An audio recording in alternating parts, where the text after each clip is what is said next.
나는 전설을 믿지 않아서 고고학자가 되었다. 사람들은 고고학자를 두 부류로 나눈다.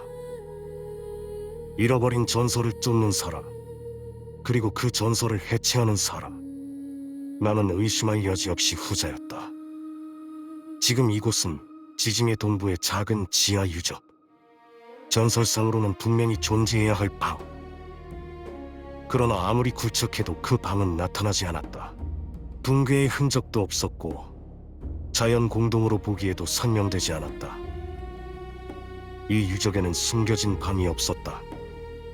계산은 일관됐고 데이터는 거짓말을 하지 않았다.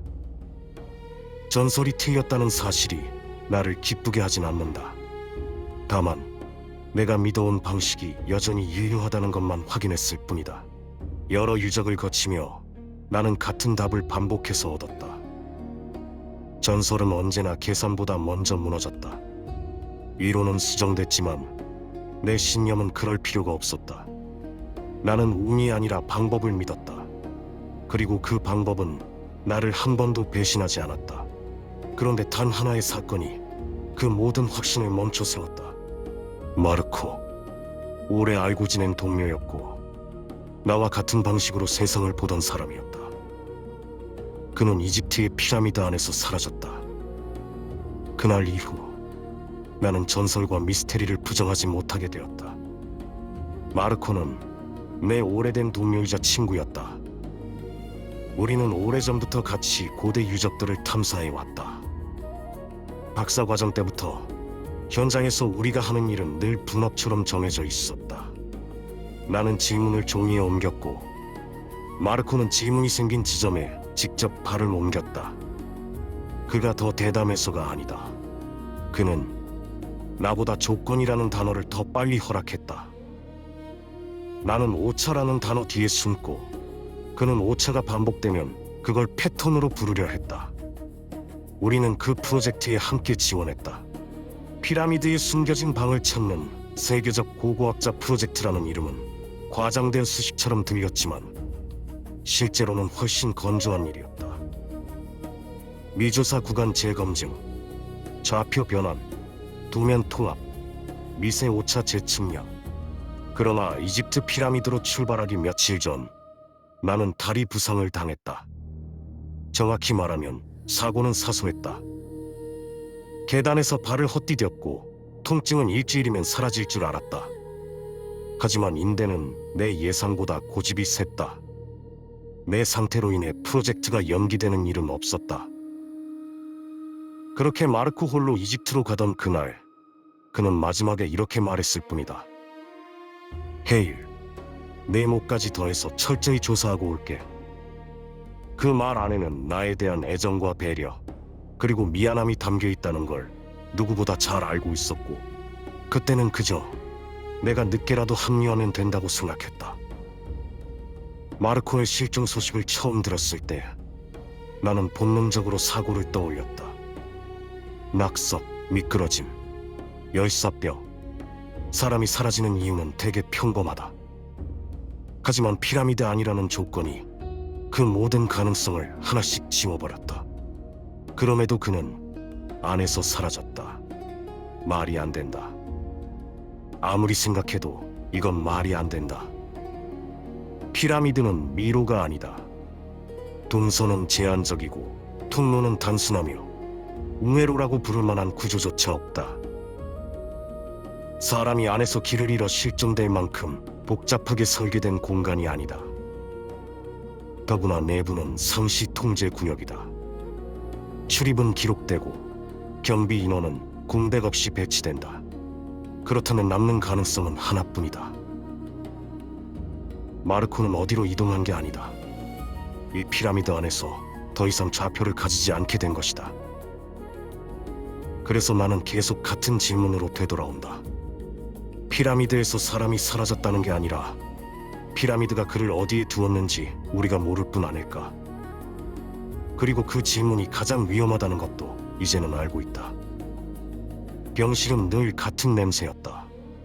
소독약, 금속, 그리고 시간이 멈춘 공간 특유의 정적. 다리는 회복 중이었고 의사들은 문제없다는 말을 계산처럼 반복했다. 그날도 아무 일 없이 하루가 끝날 줄 알았다. 내게 국제 우편 소포가 도착하기 전까지는 박스는 의외로 평범했다. 너무 평범해서 오히려 이질적으로 느껴질 정도였다. 보낸 사람 이름은 없었다.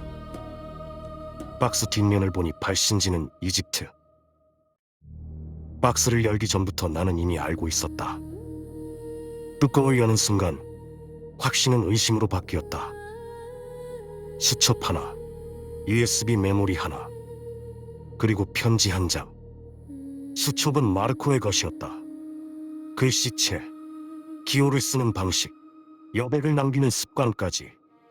수첩의 또 다른 페이지에는 피라미드 내부 도면, 좌표, 반복되는 각도와 거리값, 그리고 상형 문자. 장식이 아니었다. 번역을 위한 기록도 아니었다. 마치 어떤 지점을 놓치지 않기 위해 강박적으로 되풀이한 흔적 같았다. USB에는 영상도 사진도 없었다.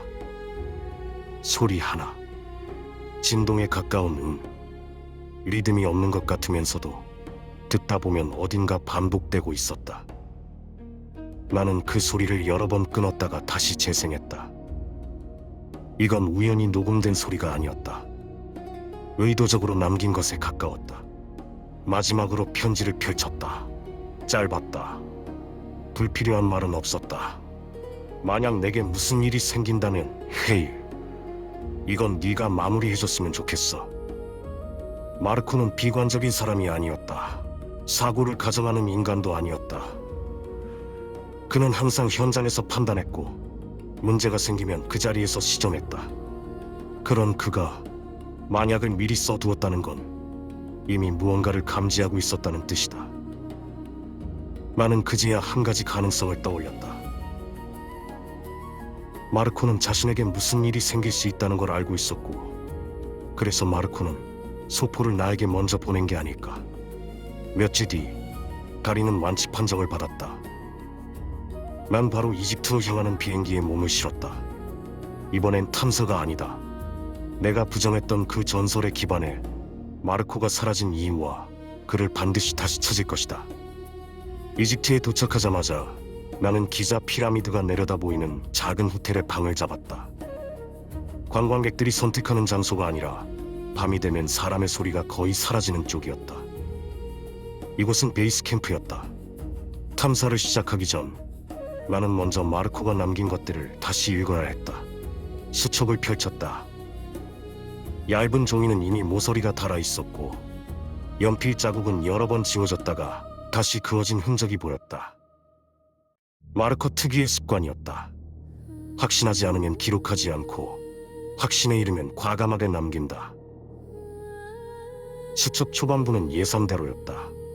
일반적인 통로 기록, 각도, 거리, 층고, 외부에 알려진 구조와 크게 다르지 않았다. 하지만 중반을 넘어가자 패턴이 바뀌었다. 그는 더 이상 통로를 그리지 않았다. 대신 점 하나를 반복해서 표시했다. 피라미드 내부, 기존 도면 어디에도 명확히 설명되지 않은 위치, 통로도 방도 아닌 그저 벽으로 처리된 지점. 마르코는 도면상에 있는 그 지점에 좌표를 붙였다. 절대 좌표가 아니라 내부 기진 좌표였다. 각도, 이동거리, 기진 벽으로부터의 편차. 사람이 길을 잃지 않기 위해 쓰는 방식이 아니다. 장비가 아니라 몸으로 재현하기 위한 기록이었다. 수첩의 또 다른 페이지에는 익숙한 문자들의 스케치가 있었다. 그건 고대 이집트 태양의 신이 벽에 귀를 기울이고 있는 모습이었다. 보통의 구조와 달랐다.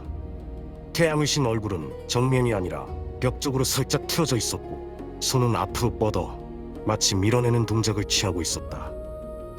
다음 페이지에는 의미 없는 듯한 점과 선들이 반복돼 있었다. 처음엔 장비 오류 기록인 줄 알았다. 하지만 나는 그 패턴을 이미 알고 있었다. 소포 안에 들어있던 그 USB의 진동은 완전히 동일하지는 않았지만 주기가 같았다.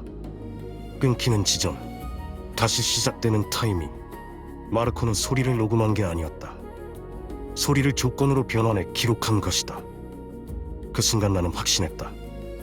그가 찾은 것은 나에게 남긴 단서들이 교집합되는 곳, 그리고 그곳이 열리는 조건이었다. 그날 밤 나는 피라미드로 향했다.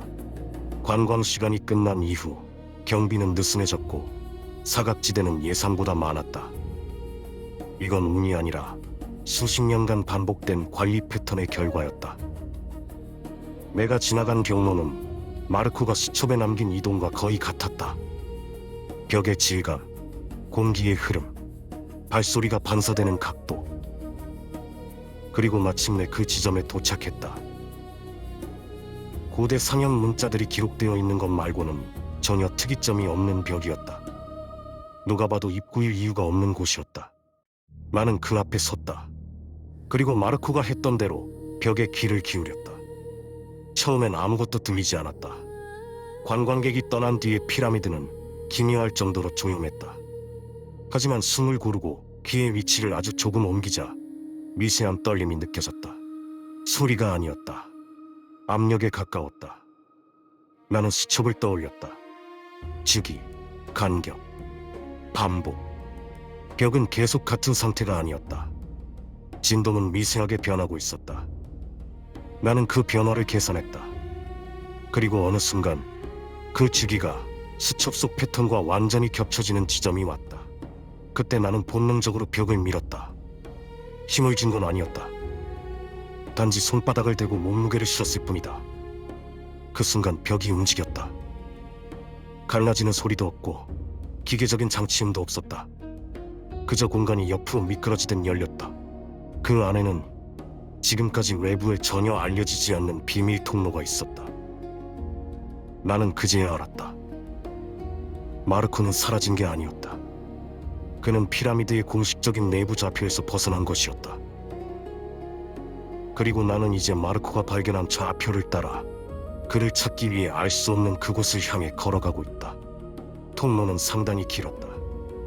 이 길은 숨겨진 것이 아니라 기록되지 않은 길이었다. 통로의 폭과 높이는 인간의 보행을 전제로 하지 않았다. 나는 이곳에서 처음으로 확신했다. 이 피라미드는 인간만을 위해 만들어진 구조물이 아니었다. 통로의 끝에서 나는 멈춰섰다. 그곳은 방이 아니었다. 거대한 공터였다. 중앙에는 처음부터 그 자리에 있어야 했던 것처럼 엄청난 규모의 구멍이 뚫려 있었다. 구멍의 가장 자리를 따라 아래로 끝을 알 수 없는 계단들이 이어지고 있었다. 나는 그 계단을 내려갔다. 아래로 갈수록 공기의 밀도는 달라졌고 소리는 흡수되었다. 이곳은 지하라고 부르기에는 인간의 기준에서 너무 멀었다. 몇 시간 동안 계속 계단을 통해 내려갔고 계단의 끝에서 나는 눈앞의 광경에 숨을 삼켰다. 그곳은 일반적인 지하 공간이 아니었다. 인간의 크기로는 감당할 수 없는 거대한 지하 세계가 펼쳐져 있었다. 구조물의 비율, 통로의 간격, 기둥의 높이. 이 세계는 인간을 시용하기 위해 만들어진 곳이 아니었다. 나는 멍하니 그 광경들을 바라보고만 있었다. 그 찬란하고 경이로운 광경들이 나로 하여금 어떤 경계심도 품을 생각을 들지 않게 만들었다. 그렇게 한참을 그 세계를 넋놓고 바라보고 있다가 평화롭고 질서정연하던 상황이 순간 급변하고 있음을 인지했다.